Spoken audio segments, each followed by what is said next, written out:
I need a wife by next Friday, I told my lawyer, and I said it the same way I might say I needed a new alternator for my truck.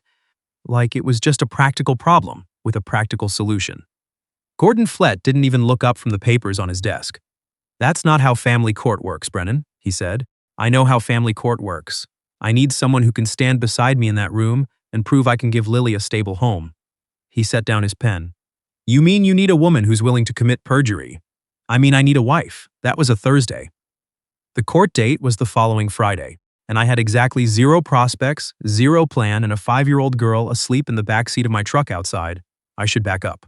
My name is Brennan Holt. I'm 34 years old. I run a small but decent landscaping operation out of Carp, Ontario, about 40 minutes west of Ottawa, far enough from the city that people still wave at you from their driveways. Close enough that I can get a client's garden redesigned and invoiced before lunch. I own a house, a real house, not a rental, 3 bedrooms, a wraparound porch, a yard that looks better than most of my clients because I know what I'm doing. I'm not rich, but I'm not scraping either. I pay my taxes.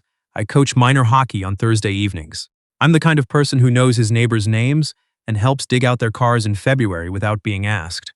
None of that mattered to a family court judge if I walked in there alone. Lily came into my life 14 months ago, and not the way you'd expect. Her mother was Tara Beckett, someone I dated briefly 2 years before, for maybe 4 months. We'd ended things mutually, no anger, no drama. I hadn't heard from her since. Then one Tuesday evening in March, someone knocked on my door. I opened it to find a woman I barely recognized, thinner than I remembered, eyes hollow, and a small girl standing behind her, half hidden by the doorframe, clutching a stuffed rabbit by the ear. She's yours, Tara said. I know you're going to say it's not possible. But it is. I'll take a test if you want. I can't anymore, Brennan. I can't. She left Lily on my porch with a garbage bag full of clothes and a binder of drawings the little girl had made, organized by month. The DNA test confirmed it 3 weeks later. I spent the first few months navigating the kind of bureaucratic maze that makes you want to put your fist through a wall. Child services assessments, temporary guardianship hearings, paperwork that seemed designed specifically to exhaust people into giving up. I didn't give up. I hired Gordon, and I showed up to every single meeting in a clean shirt with printed copies of everything. By September, I had temporary custody. Lily was enrolled in junior kindergarten at the school 5 minutes from my house. She'd started calling me Dad without me asking her to. Then Tara's mother, a woman named Beverly Beckett, filed for grandparental access. And when that didn't go the way she wanted, she filed for custody. Her argument, submitted to the court in a 20-page document I had to read 3 times before I believed it, was that a single man with a physically demanding seasonal business had no business raising a young girl, and that a grandmother's home, stable, experienced, full of love, was clearly in Lily's best interest. Gordon told me not to panic.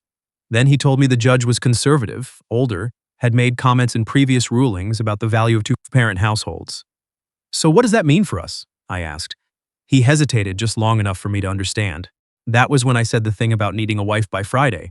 I drove home with Lily asleep in the back and sat in the driveway for a long time after I turned off the engine. The porch light was on because I'd left it on. The house looked exactly like what it was. A good house. A safe house. A house where a little girl had her own room painted the specific shade of lavender she'd chosen herself, where there were hooks at her height by the front door for her backpack and her jacket, where the pantry had 3 different kinds of cereal, because I'd learned through trial and error that her preferences changed week to week. It didn't look like a house missing something, but apparently it was. I didn't sleep that night. I made coffee at 5:30 and stood at the kitchen counter going through my phone contacts like I was looking for something I'd lost, which I suppose I was. I didn't have a girlfriend. I hadn't seriously dated anyone since Tara, which I'll admit sounds worse than it is. I'd gone on a few dates here and there, nothing that went anywhere. My life had gotten very small in the best possible way. Work, Lily, hockey. That was enough. Or it had been. By 7, I'd called my mother, who lives in Sudbury, and would fly down in a heartbeat, but who Gordon had already told me wouldn't help our case. And my friend Derek, who was useless in the way that only good friends can be useless when you actually need something specific from them. What about that woman who bought the Hendersons' place? Derek said. The one who opened the bakery. I'm not asking a stranger to marry me, Derek. You literally said you need a wife by Friday. That's not the same as asking a stranger. Who else do you know? I hung up. The bakery was called Porch Light. It had opened the previous spring in the old Henderson property, on March Road, a heritage building that the previous Let's owners had let fall into complete disrepair. Someone had bought it and spent 8 months gutting and restoring it before opening a bakery cafe on the main floor, and presumably living in the apartment above. I knew about it the way you know about everything in a small community, through other people's conversations. One of my clients, an older woman named Doris, not the same Doris, just a common name, had mentioned it twice in 1 week. I'd driven past it on a Thursday evening after hockey and seen the lights on inside, warm and yellow through the front window. I'd never gone in. I went in that Friday morning at 7:45, mainly because Derek's suggestion was the only concrete thing anyone had said to me in 12 hours, and partly because I hadn't eaten. The woman behind the counter was short, with dark hair pulled back in a way that suggested she'd done it quickly rather than carefully. She was writing something in a notebook propped open beside the register. She didn't look up right away, which I appreciated. There's a particular kind of pressure in being watched the moment you walk into somewhere new. "1 second," she said. She finished writing, capped her pen, and looked up.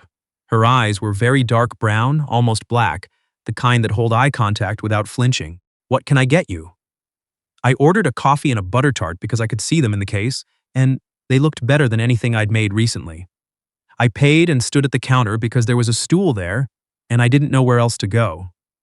She slid the tart toward me on a small paper plate. "You're the landscaper," she said. It wasn't a question. "That's me. You did the Kowalski property on the 5th line.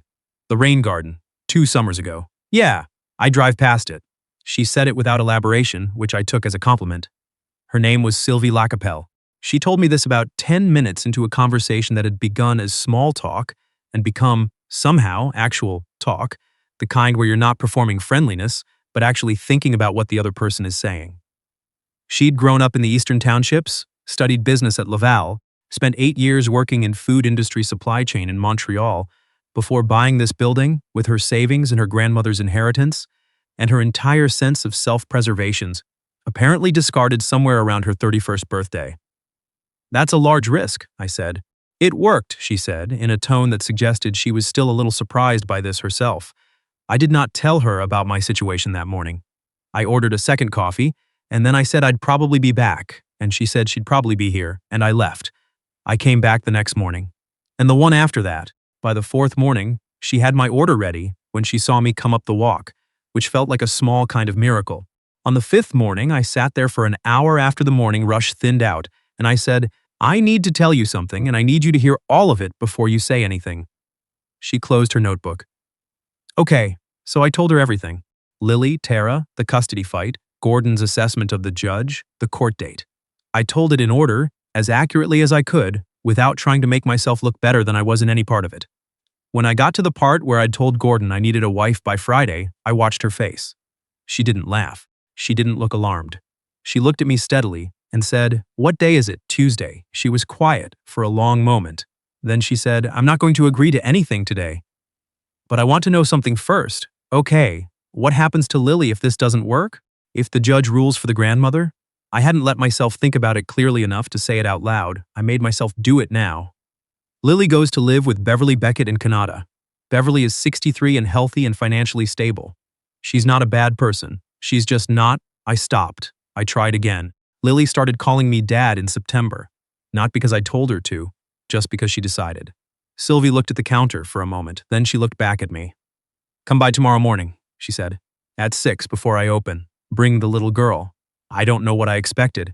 Maybe I expected Lily to be shy. She had been shy with most new people, slow to warm, watchful, the kind of kid who needed to observe a room before she'd participate in it. She walked into porch light at 6:05 in the morning holding my hand, took one look at the glass bakery case lit from inside, and let go of my hand entirely.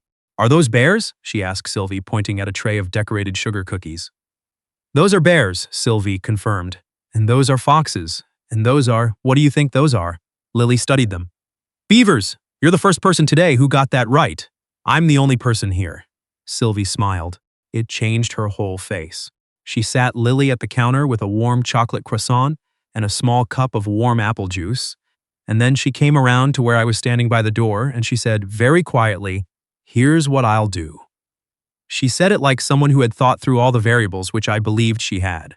She would agree to appear in court as my fiancée, not wife, fiancée, which Gordon had confirmed would still carry weight with this particular judge.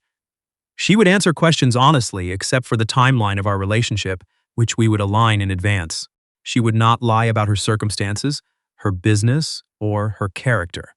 If it came up, she would explain that she planned to continue running the bakery after we married, that her apartment above the building would become rental income, and that she intended to be present in Lily's life in whatever way Lily needed.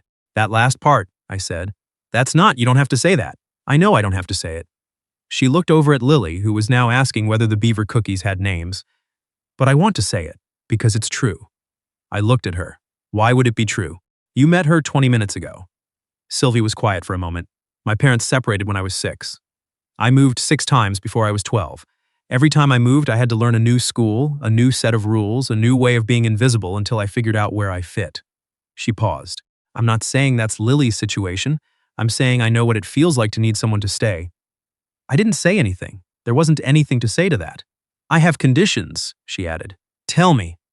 1, this doesn't become something you use. I'm not a legal loophole. The moment the case is resolved and you feel like you can manage alone, you don't just file papers and disappear. We have an actual conversation about what happens next, and we come to it like adults. Agreed. 2, Lily knows me as a real person, not a prop. You don't over-explain me to her or under-explain me. You let her come to her own understanding at her own pace. That's how I do everything with her. Yes. 3. She looked at me directly. I'm not going to pretend to be in love with you in a way that embarrasses us both. But I am willing to be honest. With you, with the court, with Lily. If you're also willing to be honest about what this is and what it might become, then I think we can do this. I thought about what it might become. I hadn't let myself think about that. I'm willing, I said. She nodded once. Then she went back around the counter and asked Lily if she wanted to know how to put eyes on a beaver cookie. The hearing was on a Friday, like I said. We arrived together. Gordon met us on the steps of the courthouse and did a remarkably good job of not looking stunned. Inside, Beverly Beckett was already seated with her lawyer, a sharp-looking woman in a gray blazer who'd clearly done this many times. Beverly looked at Sylvie the way people look at things that complicate their plans. The judge was in his late 60s, white-haired, with the particular brand of silence that suggests a person has heard everything and is waiting to see if you surprise him. He asked me to describe my relationship with Lily. I told the truth, all of it, including the part where a child I didn't know existed was left on my porch, and I chose to stay. I told him about the hockey practices she'd started attending with me, about sitting in the stands with her hot chocolate while I ran drills, about how she'd started collecting the pucks that went wide of the net and bringing them to me after, because she'd decided that was her job. He asked me about my support structure. I said I had Sylvie. He asked Sylvie how long she'd known me. She told him we'd met the previous spring when she'd recognized my truck parked in front of a client's garden she admired. This was true. She'd told me that the first morning I came in, he asked her about the bakery, about her schedule, about whether she intended to be involved in Lily's day-to-day life. Sylvie answered every question without hesitation and without performing anything. She was precise and calm and real in the way that courtrooms rarely get to see, and I watched the judge watching her and something shifted in the room. Beverly's lawyer argued her case well. Beverly herself testified quietly and with genuine emotion, and I felt for her. I did. She'd lost her daughter to addiction, in the slow grinding way that's harder to witness than anything sudden, and she was trying to hold on to the last piece of terror that existed in the world. That was real. That mattered. But Lily was also a real person who had chosen me. The judge deliberated for 40 minutes. He awarded permanent custody to me. He granted Beverly Beckett reasonable access, 1 weekend per month, subject to review, and he made a point of saying that maintaining the child's connection to her maternal family was in her long-term interest. I thought that was right.